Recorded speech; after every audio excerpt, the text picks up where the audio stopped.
Bror Fredrik coming at you with another video. We got two hot topics to talk about today, but first I do want to make an apology, and I'm going to apologize for my windshield.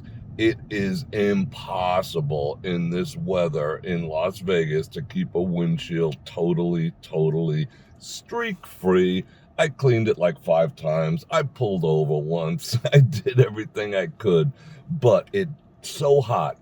And the water and anything else you put on it dries so fast. So forgive the streaks. But whatever. We got more important things to talk about, like toilet paper. And we're going to do that right after this.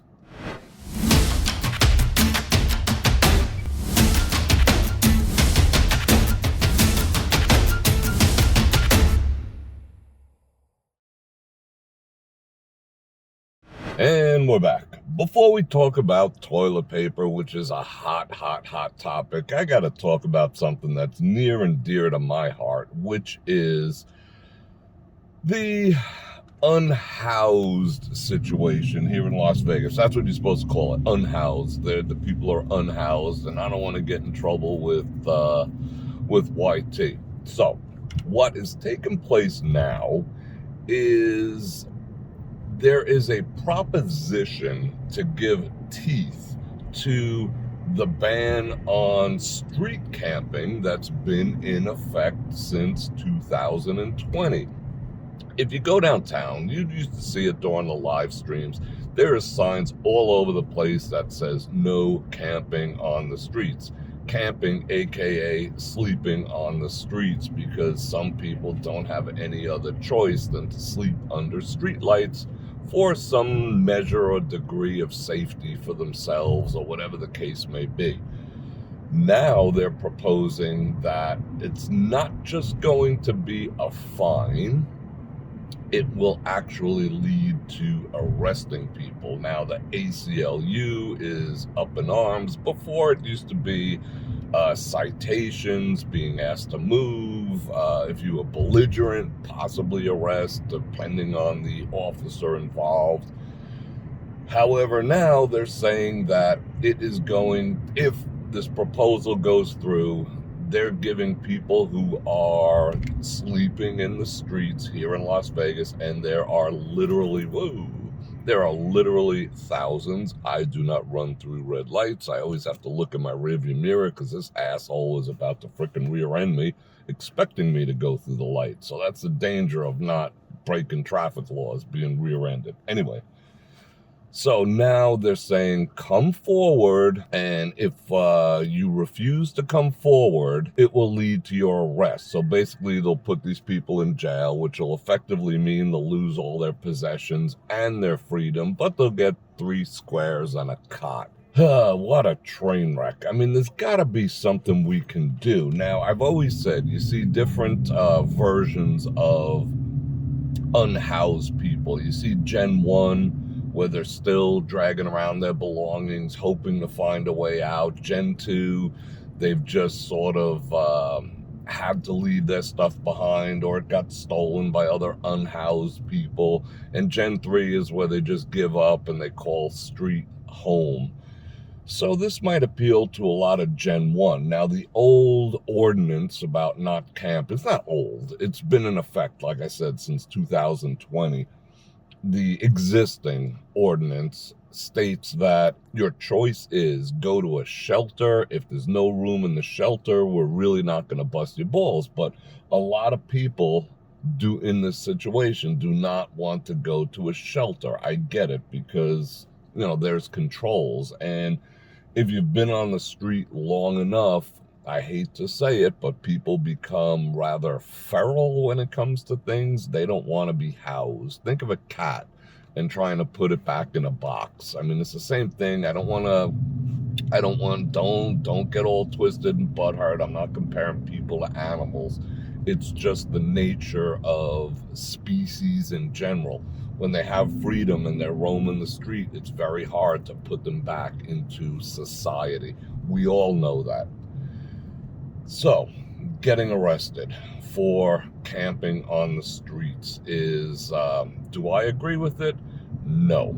Now, let me tell you a little something about my background when it comes to this situation. I was one of those people who used to say, get a job, when approached in town. I remember when I first got to town, one of the first interactions I had with an individual was some unhoused person asking me for money. And I'm like, get a job, get a job. And I did that for years and years and years until I started live streaming. And once I started live streaming, I sort of realized how bad and how extensive the situation was.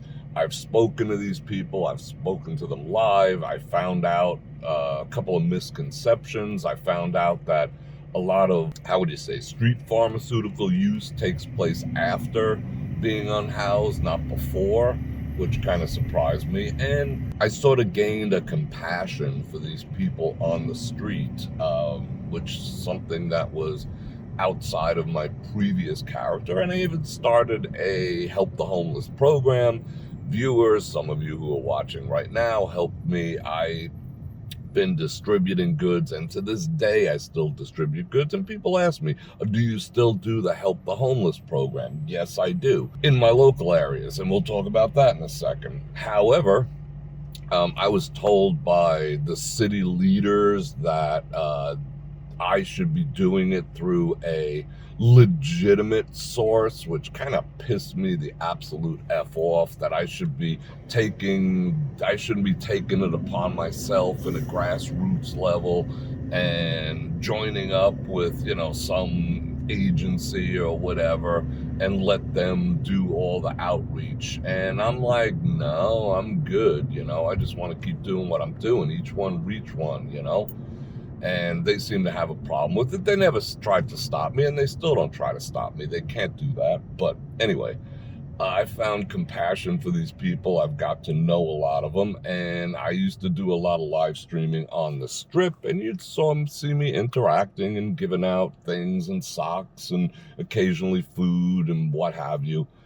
However, ever since prior to the first F1 race, they swept the Strip of unhoused people. They told them, get the F out of here, because it is a bad look for the city. And there was a couple of things. There's been some problems with the unhoused people and tourists, and that's a bad look for the town.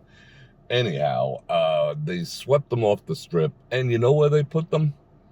They forced them into the local areas. So when people say, do I still do it? Yes, I still do it, but not so much on the Strip, because the unhoused on the Strip tend to be rather or highly unstable. So I don't like approaching unhoused people on the Strip, and honestly, neither should you as tourists or as locals if you're not prepared to deal with people who are unstable or on some kind of street pharmaceutical type situation. Look at all the building going on down here. That being said, they're in the local areas now. Now, I live in a guard-gated community. That's not a flex. That just is what it is. And I have them, unhoused people, in tents outside. If you looked around the entire development, you could see unhoused people camping under every tree. And this is in a nice neighborhood, and I see that all over the local areas. If you go to our local bodegas, they're there asking for handouts. You go to any supermarket, any mall, any strip mall, any whatever in the local areas, you will find, unhoused people asking for money, some of them causing property damage and things like that. So they effectively swept them off the street and into the local neighborhoods where they're causing problems. They're not getting the help that they need, and I believe these people should get the help that they need, but a lot of them will refuse the help that they need. Again, all that being said, do I still participate in helping these unhoused people every freaking day? I literally, let me see if I can find one here. I literally drive around with bags of stuff. I call these dignity bags. I got towels in there. I got deodorant in there. I got all sorts of stuff in there. In my passenger seat, I have like 20 of them. Because no matter where I go, whether I stop for milk or whether I'm buying meat at Smith's, whatever it is, I'm running into these people and I want to help them. I do not pass out cash because that is dangerous on a whole epic level, you know, when they see you have cash on you. But they take these things. Some of them do, some of them don't. But some of them, you know, they just say, hey, give me some cash. I don't want that crap. And other ones are, you know, they're open to it. Thank you, brother.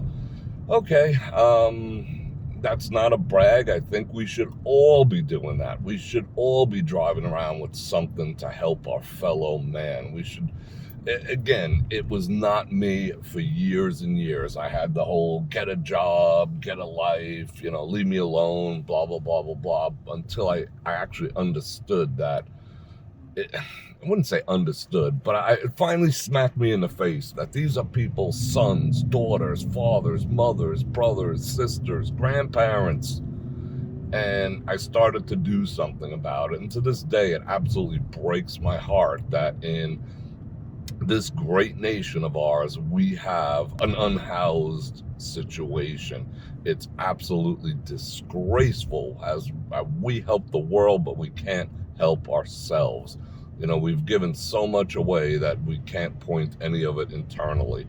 I don't know. That's a whole nother conversation for Raw and Uncensored, my streaming platform, brorfredrik.com. Anyhow, do I believe these people should be arrested? Abso-freaking-lutely not. With the amount of money that it takes to house, if you can call it house, someone in the penal system, you could actually provide them alternative housing. Again, a lot of them won't. I think we need people who are qualified mental health specialists and all the rest of that to sort of do something. But I'll tell you what, do you know that this is the eviction capital of the United States here in Las Vegas? People are getting evicted in an unprecedented rate, and something needs to be done about that too. But, you know, that's a whole overall economy situation. And these are one of the areas right here downtown that you see the signs all the time saying, you know, you can't camp here. They call it camping. They literally call it camping to sort of like diffuse it from what it really is, people just living on the streets. So I don't have the answer. I don't have the cure. I don't know what's what, but I don't think putting these people in jail do a lot of justice for anyone. It's a bad look, but, you know, the town protects the tourist industry. You know, the town, they're going to think about the bucks first, you know, not the people first. That's the way it's always been. That's the way it will always be. Should I make a left? I don't have a choice because this UPS driver just kind of rained on my parade. All right, let me let these people go. So we got to figure out something. You know, the other problem with arresting them all and putting them all in jail is, one, it takes away a bed, and I hate to call it a bed, but let's call it space, from someone who needs to be in the freaking Crossbar Hotel. We got plenty of freaking crime and criminals in this town, unprecedented levels lately. And what, we're going to fill all our jails up with unhoused people and not have room for people who belong in the Crossbar Hotel? I mean, it's just such a pervasive problem, and it's gone on so freaking long that it's almost getting to the point where, honestly, there is no answer to it. Sad but true, but I don't think putting them in prison is the answer. All right, we got to turn over here. We shall turn over here. All right, let's address another thing really quick, which is the toilet paper shortage scenario, whatever you want to call it, a la, you know, shutdown situation, shortage levels. Yes, it is starting all up again because of the dock strike. Okay, if you haven't been paying attention, there's a dock strike. The Longshoremen's Union throughout the whole East Coast is no longer functional, so all our goods are not going to get transported into this country. So what is the first thing people do? stock up on toilet paper. Let me tell you a couple things about that. First of all, stocking up on toilet paper is pretty indicative of two things. I'll tell you about the second one in a second. But if you're stocking up on toilet paper, I mean, let's be real here. That is a very left side of the bell curve, IQ bell curve thing to do. Hey, there's going to be shutdowns. There's going to be this. There's going to be that. Oh, I heard there's a strike, blah, blah, blah. Let's go get toilet paper. I mean, really? How about stocking up on food? Everyone should have like a 1 to 3 month supply of food on hand at all times. How about water on hand? How about your medications on hand? How about, the things that make you tick being on hand at all time? You're worried about wiping your ass is the first thing that comes to your mind? Slow down, girl, I see you. But it just boggles my mind that's people's first reactions. But how am I going to wipe my butt, Bror Fredrik? I don't know. That's not really, it's not my priority when I see the entire world in chaos and the entire United States in freaking chaos, like we're seeing right now in the greatest nation in the world, total chaos. How am I going to wipe my butt? Okay, let me tell you a couple more things about the situation with toilet paper. Toilet paper does not come in on frickin' boats from China. So stop. It does not. It's made here in the USA. Most toilet paper, if not all toilet paper, is made here in the United States. It's not coming in on a container ship from frickin' China. Neither is water. Oh my God. Well, some is, but toilet paper, there'll always be toilet paper. I had no issues whatsoever getting toilet paper during the last great toilet paper frickin' crisis. You know why? I'll tell you why. I'm not going to tell you where, because I don't want to blow up my spots. But let me just tell you this real quick. Besides being a sort of lower frequency, lower IQ thing to do, hoard toilet paper instead of the things you really need and thinking it comes in on a truck. I mean, do people study anything anymore? I don't think so. Anyway, it seems to be a very Caucasian affliction. So bear that in mind. So read between the lines here. I can say it because I am a Caucasian. Look to your freaking lower left-hand corner. It is a Caucasian affliction. Worrying about whether you can wipe your butt during a longshoreman strike. What is this knucklehead doing? Fortunately, I am not afflicted by such Caucasian afflictions. So read between the lines as to where you can possibly go to find as much TP as you possibly want. Because other cultures outside of Caucasian don't fall for the stupid, how do I wipe my button? They're just like, look at these stupid people. They're going to stock up on 99 freaking rolls of TP for their bungholios. Oh my God. All right. Just stop. So yeah, toilet paper crisis, it's self-induced if you want to play along. I know a lot of you are going to say, but I'm just going to go to Costco and buy as much toilet paper because everyone else is just buying their toilet paper too. I told you where to get it. If you read between the lines, I told you where to find toilet paper. So don't worry about it. Don't frickin' worry about it. And if you have to, do I have to say it? Oh boy. If you're pooping that much that you're stocking up on toilet paper, I think the first thing you ought to do is check your freaking diet. I mean, I am a carnivore and I go like once a day at max, sometimes once every 2 days, because when you're a carnivore, you're fully utilizing the food that you put in your body. When you're stuffing frickin' Chipotles and every other crap down your gullet, you're gonna need 9 rolls of toilet paper a day. So there's another pro tip for you. Now you know where to get it. Now you know why you don't need as much. Oh my God, toilet paper. The great toilet paper crisis. Just stop. Just stop. Just stop. Or don't. Whatever. I'm still gonna get mine. What up? Anyhow, that's the deal for the day. We talked about the hot topics of the day, and I'm going to invite you to like, share, subscribe, hit the bell button to get notified when I do this again. And also, if you really, really, really, really want to know what I think about subjects we cannot talk about here and fellowship with other people who are like-minded, go check me out at heybrorfredrik.com, Bror Fredrik, raw and uncensored, and I'll leave a link somewhere, up, down, left, right. It'll be there. You can find it, I promise you. And go check me out there. Support my efforts there so I can have a voice that, I can't really hear. If you know what I'm saying. Yeah, I constantly have to say things between the lines here. It is what it is. But you know what else it is? It's a fact that I love you guys. And on that note, Bror Fredrik out. Check the mic and make sure it sound right, boys.